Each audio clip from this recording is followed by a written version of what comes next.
मेरा नाम अविनाश है ठाकुर। 2008 का समय था और मैं असम के एक सीमावर्ती गांव में एक सरकारी नौकरी कर रहा था जो भूटान की सीमा के पास स्थित था।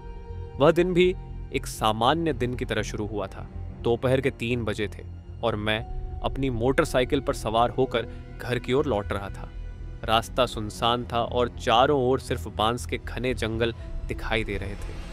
अचानक मेरी नजरें एक विशेष दृश्य पर ठहर गईं। एक महिला जो कि आदिवासी परिधान में थी मेरी तरफ ही चली आ रही थी। उसकी आयु लगभग 30 वर्ष की होगी।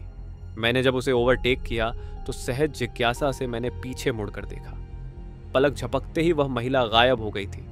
वहां खड़े बांस के जंगल में वह कहाँ गई, ये सोच मेरे दिमाग में चक्कर काटने लगी। मैंने बाइक रोकी और उत्सुकता से आसपास देखने लगा, लेकिन वहां कोई नहीं था।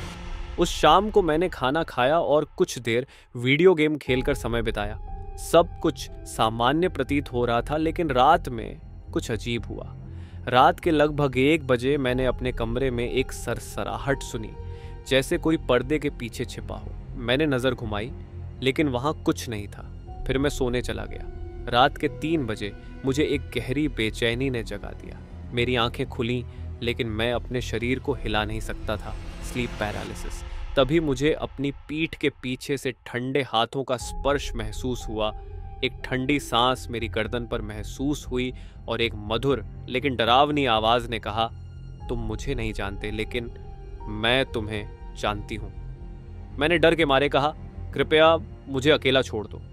लेकिन उसने जवाब दिया, मैं तुम्हें कभी नहीं छोड़ूंगी, क्योंकि तुमने मुझे खोजा है। तब मुझे याद आया कि मैंने उस अनजान महिला के गायब होने की जगह पर रुककर उसे ढूंढने की कोशिश की थी। अगली सुबह मैं बुखार से तप रहा था।